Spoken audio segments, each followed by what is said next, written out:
오늘 말씀 누가복음 2장 18절부터 14절까지 말씀을 함께 살피도록 하겠습니다. 메리 크리스마스.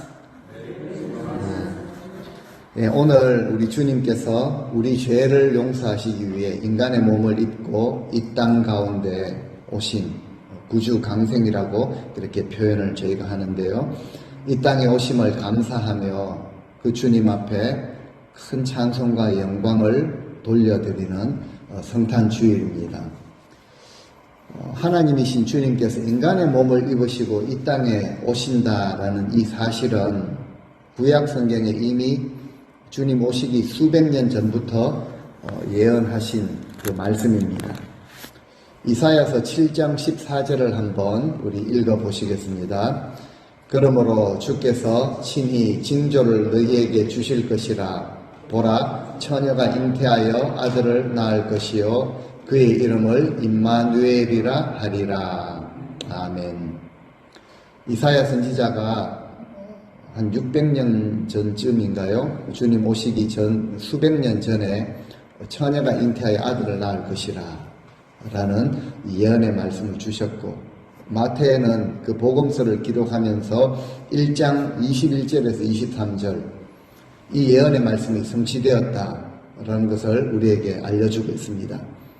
한번 읽어보시겠습니다. 아들을 낳으리니 이름을 예수라 하라. 이는 그가 자기 백성을 그들의 죄에서 구원할 자이심이라 하시니라. 이 모든 일이 된 것은 주께서 선지자로 하신 말씀을 이루려 하심이니 이르시되 보라, 처녀가 잉태하여 아들을 낳을 것이요 그의 이름은 임마누엘이라 하리라 하셨으니 이를 번역한즉 하나님이 우리와 함께 계시다 함이라. 아멘. 마태는 이제 번역까지 해서 우리에게 알려주죠. 하나님이 인간의 몸을 입으시고 우리 가운데 오셨고 이제도 함께 하신다라는 것을 우리에게 분명히 알려주고 있습니다. 예언하신 대로 말씀대로 이루어졌다라는 것을 우리가 마음에 새겨야 할 것입니다. 그래서 말씀하신 대로 2000년 전에 이 땅에 오셨던 그 첫 번째 성탄절, 그때 모습은 어떠했는지 오늘 본문의 말씀을 통해서 우리는 다시 한번 살펴보고자 합니다. 누가가 의사였죠. 의사였던 이 누가가 예수님께서 오시는 그 탄생을 아주 특이한 방법으로 묘사를 하고 있습니다. 1절에 보면은, 2장 1절에 보면은 로마의 황제 가이사가 명령을 내리죠. 천하의 모든 백성들은 다 호적을 하라라고 그렇게 명령을 내립니다. 인구조사, 센서스를 하겠다라는 것이죠. 그래서 각자 다 이제 자기 고향으로 가서 등록을 해야 하는데요. 이 로마 정부가 그 모든 식민지를 포함해서 모든 백성들에게 세금을 이제 정확하게 거두기 위해서 또 이제 군대를 위해서 징병을 해야 되는데요. 그래서 인구조사를 이제 하려고 했던 것이죠. 그래서 2절에 보시면은 이제 황제의 명령을 받들어 가지고 구레뇨라는 인물이 수리아 지역에 총독이 되었을 때 이제 처음으로 인구조사를 하게 되었다라고 말하죠. 그래서 이제 모든 백성들은 천하에 다 등록을 하라고 했으니 3절에 보시면은 모든 사람들이 이제 호적을 하기 위해서 각자 고향으로 돌아가게 됩니다. 누가가 이 복음서를 쓰면서 예수님의 탄생 기사를 이제 기록을 하면서 호적을 강조하고 있습니다. 센서스 조사를 했다라는 것을 강조를 하고 있죠. 호적이라는 단어가 많이 나타나는데요. 좀 특별한 목적이 있었던 것 같습니다. 그것은 바로 예수님의 탄생하신 이 탄생이 역사적인 사실이었다라는 것을 강조하고 싶었던 것이었죠.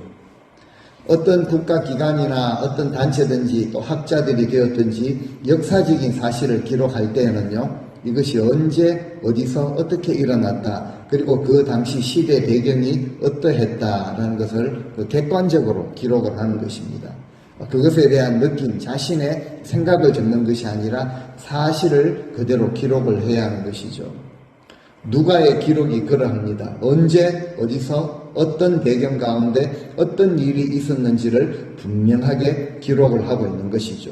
그래서 이 복음서를 앞으로 받게 될 모든 이방인들에게 예수님의 탄생이 황제 명령에 의해서 이제 구레뇨가 이제 그 지역에 총독이 되었을 때 이런 방식으로 다 조사를 하게 되었고, 예수님도 인간의 몸으로 입고 오신 그 주님께서도 등록을 하기 위해서 이제 그 부모가 등록을 하기 위해서 고향 땅에 내려갔다.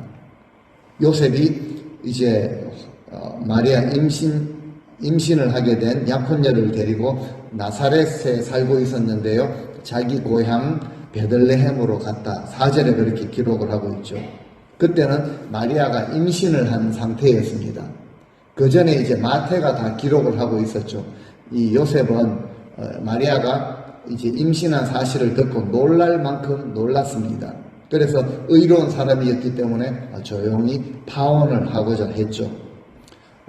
돌에 맞아 죽을 수도 있는 그런 굉장히 심각한 상황이었는데 요셉은 의로운 사람이었습니다. 그래서 조용하게 끊고자 했는데 천사가 나타나서 이제 알려주죠. 놀라지 말라. 네 안에 데려오는 것을 두려워하지 말라. 이것은 성령으로 잉태된 것이다. 이 말씀을 들은 후였습니다. 그래서 요셉은 순종하는 마음으로 이미 배가 부른 약혼녀를 데리고 호적을 하기 위해서 고향 땅 베들레헴을 향해서 올라갔다라고 기록을 하고 있죠. 당시에 그 배경을 정확하게 의사였던 누가가 이렇게 기록을 하고 있습니다. 그리고 6절 7절을 보시면은 호적을 하러 올라간 그 기간 중에 마리아가 이제 출산을 하게 되죠. 여관에 방이라도 잡아야 하는데 빈 방이 없었습니다. 그래서 구유에서 출산을 하게 되죠. 그 갓난 아기 예수를 보자기에 둘둘 말아서 그 짐승들에게 음식을 주는 그 여물통이라고 하죠. 구유에 누이게 됩니다. 오늘날 우리가 생각하는 그런 모텔이나 여관 이런 정도가 아니었습니다. 밖에서 자는 것보다는 조금 나을 수는 있었겠지만 아무튼 구육간이었죠. 초라하고 지저분한 그런 곳이었습니다. 그런 곳에도 사람들이 많아서 빈방이 없을 정도였습니다. 이것이 이제 누가가 기록을 하고 있는 예수님의 탄생 배경이죠. 근데 오늘 읽은 본문 8절부터 보시면은 우리에게 한 폭의 그 아름다운 그림을 좀 이렇게 보여주시는 것 같은 이런 감동을 주십니다. 그 지역에 이제 베들레헴 지역의 목자들이 밤중에도 밖에서 이제 자기 양떼를 지키고 있었습니다. 그런데 9절에 보시면은 천사들이 이제 그 목자들 앞에 나타나게 되죠. 주의 사자가 곁에 서고 누구 곁에 서 있습니까? 목자들 곁에 서 있습니다. 그리고 주의 영광이 그들을 두루 비추매 그 목자들에게 주님의 영광이 비추어지게 되었다라는 것이죠.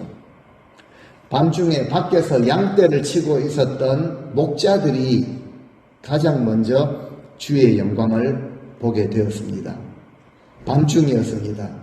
그때 천사들이 나타나서 비추어준 그 영광이기 때문에 굉장히 밝은 영광이 그 밤중에 목자들에게 임했다라는 것이죠. 당연히 목자들은 두려워서 떨게 되었습니다. 영광이 임하는 곳에는 정말 하나님을 경외하는 두려움과 떨림이 주어지게 되어 있습니다. 그래서 목자들이 크게 두려워하였다. 큰 그 경외심, 그 두려움에 쌓였던 것이죠. 이런 상태에서 천사들이 한 가지 소식을, 뉴스를 전합니다. 우리 10절을 같이 한번 다시 읽어보시겠습니다. 천사가 이르되 무서워하지 말라. 보라, 내가 온 백성에게 미칠 큰 기쁨의 좋은 소식을 너희에게 전하노라. 아멘. 그 소식이 어떤 소식이길래 큰 기쁨의 좋은 소식이라고 말을 합니까? 보통 뉴스가 아니라는 거죠. good news인데요. good news of great joy라고 되어 있습니다. 크게 기뻐할 그런 엄청난 소식을 목자들에게 전해주게 되죠. 주님께서 인간의 몸을 입으시고 이 땅에 오셨다라는 소식. 우리를 우리 죄에서 능히 구원하실 분으로 오셨기 때문에 이것은 큰 기쁨의 좋은 소식이 되는 것입니다. 우리의 이 흉악한 악한 죄를 능히 사하실 수 있는 분께서 친히 우리의 그 죄를 용서하시겠다라는 것만큼 좋은 소식이 어디 있겠습니까? 어디까지 전해지는 소식입니까? 그 지역에만 전해지는 소식이 아니라 온 백성에게 미칠 만한 그런 큰 기쁨의 좋은 소식이다라는 것이죠. 그러니까 이 소식은 온 세상 끝까지 전해져야 하는 좋은 소식이라는 것이죠. 굿 뉴스라는 것입니다. 성탄의 소식이 큰 기쁨의 좋은 소식이 되는 이유가 바로 여기 있습니다. 오늘날 아이러니하게도 예수님을 믿든 믿지 않든 온 지구촌이 성탄절이 되니까 이렇게 기뻐하는 이 절기가 이렇게 기쁨의 절기가 된 이유가 어디에 있는가? 바로 여기에 있다는 것이죠. 어느 한 민족뿐만 아니라 유대민족뿐만이 아니라 온 세계 인류 전체에 전해질 소식이기 때문에 큰 기쁨의 좋은 소식이라고 표현을 하는 것이죠. 맞습니다. 주님께서 사역을 하시고 가르치신 그 모든 말씀을 보더라도 확실합니다. 땅끝까지 이르러 내 복음의 증인이 되어 달라고 하셨죠. 우리의 죄를 용서하실 만한 분이 인간의 몸을 입고 이 땅에 오셔서 우리의 모든 그 죄를 사하여 주셨다라는 이 좋은 소식을 전하는 증인이 되어 달라고 우리에게 부탁을 하신 것이죠.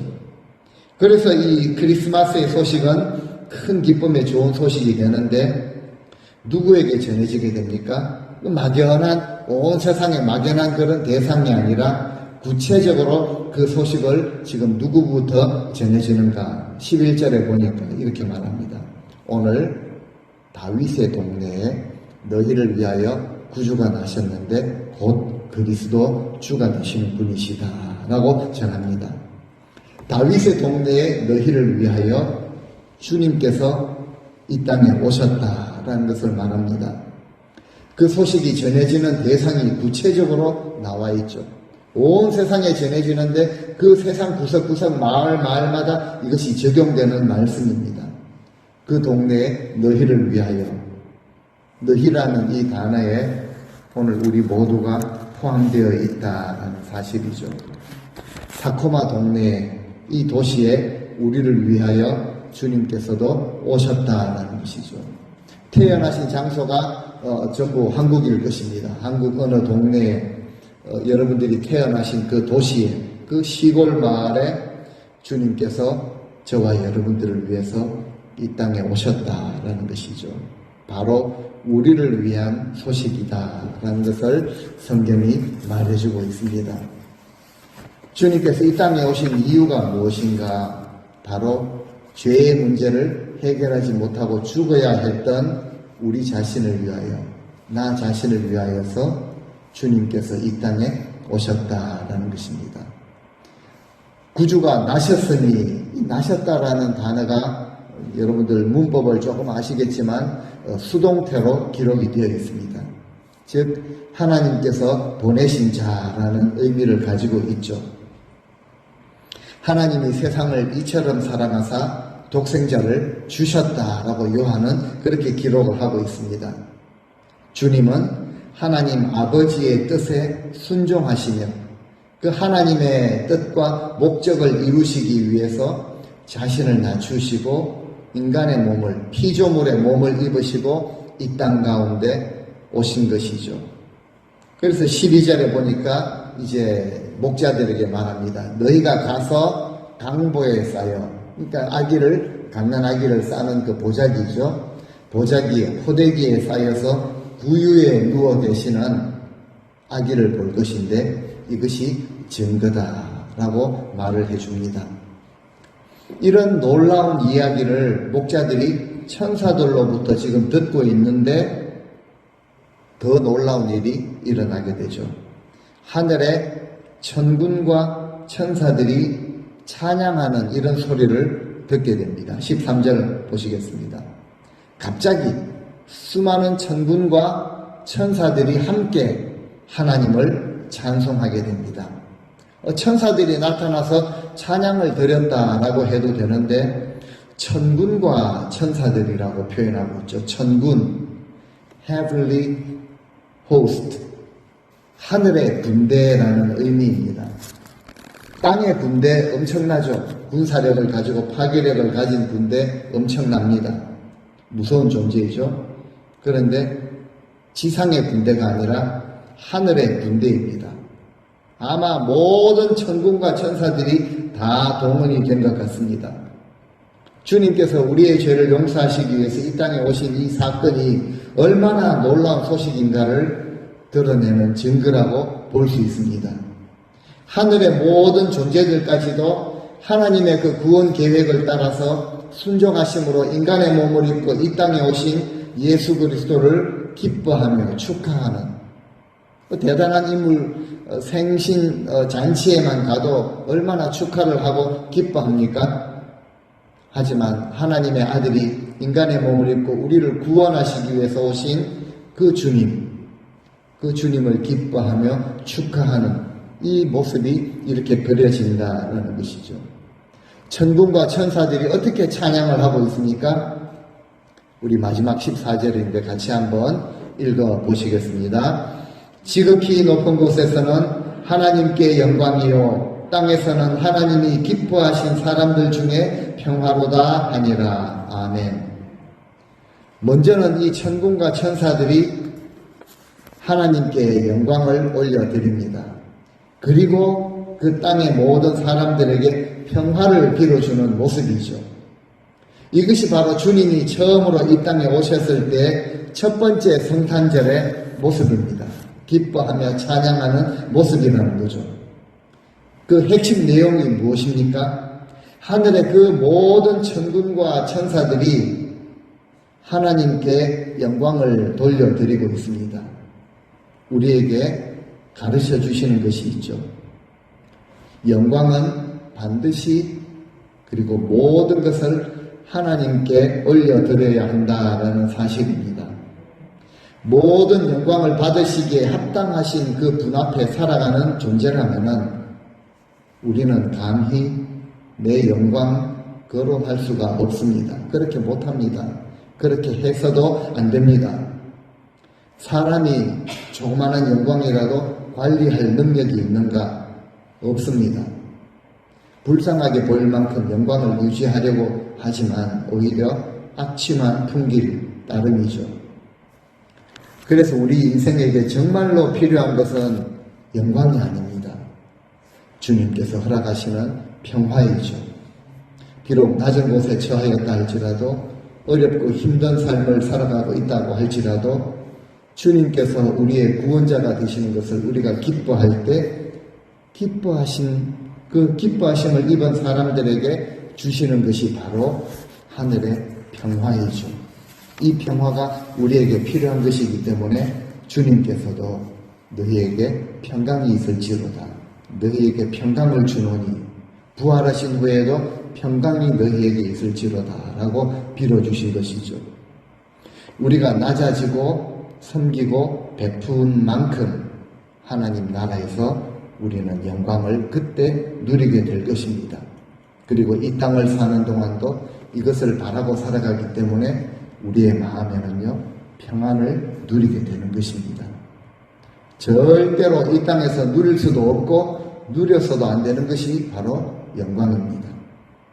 하나님께 모든 영광을 돌려드리시는 우리 성도님들, 그래서 이 땅을 살아가시는 동안 하나님께서 기뻐하시는 자들이 되셔서 마음의 평화를 누리고 살아가시는 복된 성도님들 되시기를 주님의 이름으로 간절히 축원드립니다. 이어지는 본문을 보시면요. 이제 천사들이 떠난 후에 목자들은 천사들이 알려준 대로 아기를 찾아서 베들레헴으로 갑니다. 15절에 보시면 가면서 서로 말하죠. 서로 어떻게 말합니까? 자, 이제 우리가 베들레헴으로 가서 주께서 천사들을 통해서 우리에게 알려주신 이 일, 우리가 이거 증거로 보여주신 일, 가서 말구 위에 놓여있는 아기 예수를 보게 될 것이다. 이 일을 우리가 보러 가자라고 이 말을 하면서 이제 베들레헴으로 가게 되죠. 16절에 보니까 이 놀라운 소식이니까 빨리 갑니다. 그래, 빨리 가서 마리아와 요셉과 구유에 누워 계시는 아기 예수를 찾게 되죠. 그리고 그들에게 전합니다. 17절에 나와 있죠. 이것을 보고 난 후에 천사가 자기들에게 말해준 것을, 이 아기 예수에 대한 말한 것을 그 부모에게 전하게 됩니다. 그리고 그 주위에 있었던 사람들에게 전하게 되죠. 그런데 보니까 이제 18절에 보니까 그 듣는 주위의 사람들은 목자들이 그 요셉과 마리아 또 모든 사람들에게 말하는 이것을 듣고 어떻게 여깁니까? 놀랍게 여긴다라는 거죠. 굉장히 믿음으로 이렇게 반응하는 놀라움이 아니라 어떻게 이런 일이 일어날 수 있겠는가라는 이런 반응이었다라고 생각을 합니다. 오늘날 세상의 반응이 그러죠. 믿음 없는 사람들의 반응이 이렇습니다. 큰 기쁨의 좋은 소식이니까 성탄절이 되면, 이 절기가 되면은, 어제 타코마 몰에 쇼핑을 하러 갔던 분들의 표현에 의하면요, 차댈 자리가 없고 그렇게 붐빈다고 합니다. 성탄절이 되면 오히려 세상 사람들이 기뻐하며 즐길 것을 다 즐기면서도 주님께서 인간의 몸을 입고 이 땅에 오셨다라고 이야기를 하면은 무슨 신화를 듣는 것처럼 이상하게 여기고 그렇게 취급을 한다라는 것이죠. 세상의 반응은 이렇습니다. 하지만 믿음의 사람의 반응은 다릅니다. 19절에 보시면은 마리아는요, 이 모든 말을, 하나님의 말씀을 천사를 통해 들려준 그 말씀들을 마음에 새기고 생각을 했다라는 것이죠. 그리고 20절에 목자들은 자기들에게 이르던 바와 같이 듣고 본, 이제 눈으로 확인한 증거를 보게 된 모든 것으로 인하여 하나님께 영광을 돌리는 것이죠. 그리고 찬송을 드리며 돌아가게 됩니다. 마리아가 그 이전에 이제 너에게 임신이 되었다라는 이 사실을 알려준 천사, 그 가브리엘에게 이렇게 말을 했죠. 주의 계집종이 온데 말씀하신 대로, 주께서 말씀하신 대로 내게 이루어질 것이다. 이런 믿음을 어린 마리아가 가지고 있었습니다. 하나님이 말씀하신 그것은 그대로 이루어진다라고 믿었던 그 확실한 믿음이었죠. 믿음의 사람의 분명한 증거는요, 어떤 큰 일을 이루는 것이 아니라 그냥 하나님이 하신 말씀 그대로 이루어진다라는 것을 그냥 그대로 믿는 믿음이 바로 믿음의 사람이라는 것이죠. 오늘 본문의 목자들이 전한 이 이야기를 듣고서 다른 사람들은 다 놀랍게 여깁니다. 뭐 어떻게 이런 일이 있을 수 있는가. 하지만 믿음의 여인 마리아는 이것을 마음에 새기고 생각했다라는 것이죠. 오늘 우리에게 이런 믿음의 자세가 더욱 필요합니다. 하나님의 말씀을 귀로 듣는 것은 누구나 할 수 있습니다. 그런데 우리가 믿음으로 이것을 들은 말씀을 마음에 새기고 또 생각하고, 그리고 하나님의 하신 말씀은 한 점 1.1획도 어긋남이 없이 모든 것이 그대로 이루어진다라고 믿는 이 믿음은 우리의 책임이죠.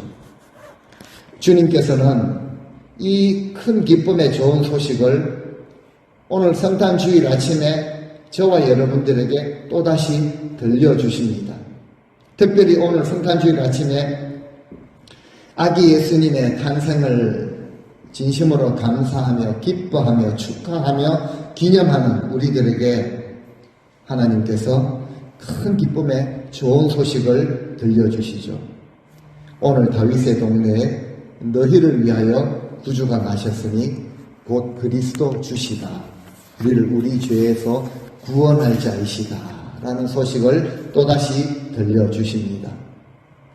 주님은 온 땅에 충만한, 하늘까지 충만한 그 영광을 가지셨던 주님께서 낮고 천한 곳으로 우리를 위하여 그 보좌를 버리시고 그 모든 영광을 버리시고 땅에 내려오시고 구유에 누이셨다는 것이죠. 정말 겸손하신 모습으로 우리를 섬기기 위해 이 땅에 오셨다라고 주님의 자기 선언문과 같은 그런 표현을 하셨죠. 인자가 온 것은 섬김을 받으려고 한 것이 아니고 오히려 나 자신의 몸을 찢으며 너희를 섬기기 위해 온 것이라 라고 말씀을 하셨습니다. 주님이 오신 그 순간에 지상과 천상의 모든 존재들이 하나님께 모든 영광을 돌려드리며 그 구원을 베풀어 주시는 그 은혜를 찬송했던 것입니다. 우리는 이미 이 기쁜 소식을 들은 자들입니다. 하나님의 백성이 된 자들입니다. 이 소식을 듣고 믿는 자들에게는 하나님의 자녀가 되는 놀라운 권세를 우리에게 허락하셨습니다. 어떤 자리에 앉아서 누릴 수 있는 이런 정도의 권세가 아니라 하나님의 자녀가 되는 이것이 얼마나 놀라운 권세인지 요한복음 1장 11절 12절에서는 이 권세를 우리에게 주셨다라고 말하고 있습니다. 한번 읽어보시겠습니다. 자기 땅에 옴매 자기 백성이 영접하지 아니하였으나 영접하는 자 곧 그 이름을 믿는 자들에게는 하나님의 자녀가 되는 권세를 주셨으니 놀라운 권세를 우리에게 주셨다라고 성경은 선포하고 있습니다. 누구도 흔들 수 없는, 누구도 바꿀 수 없는, 누구도 가로챌 수 없는 이 권세를 우리에게 주셨다. 그래서 우리는 그의 마음과 귀를 열고 예수 그리스도의 그 구주 강생의 소식을 또다시 들어야 하는 것이죠. 주님은 우리의 구원자로 이 땅에 오셨습니다. 우리를 우리 죄에서, 우리 힘으로 해결할 수 없는 그 죄에서 우리를 건지시고자 이 땅에 오셨고 순종하심으로 그 십자가를 지셨고 자신의 목숨을 드리셨습니다. 다시 부활하시고 이제는 다시 오실 주님을 우리는 기다리고 있는 것이죠. 죄로 죽었던 우리를 하나님과 화목하게 하시고 우리를 하나님의 백성으로 삼으셨습니다. 이 놀라운 권세를 저와 여러분들에게 부여해 주셨습니다. 주님은 우리의 왕으로 오신 분이시고 지금도 우리를 다스리시는 하나님이십니다.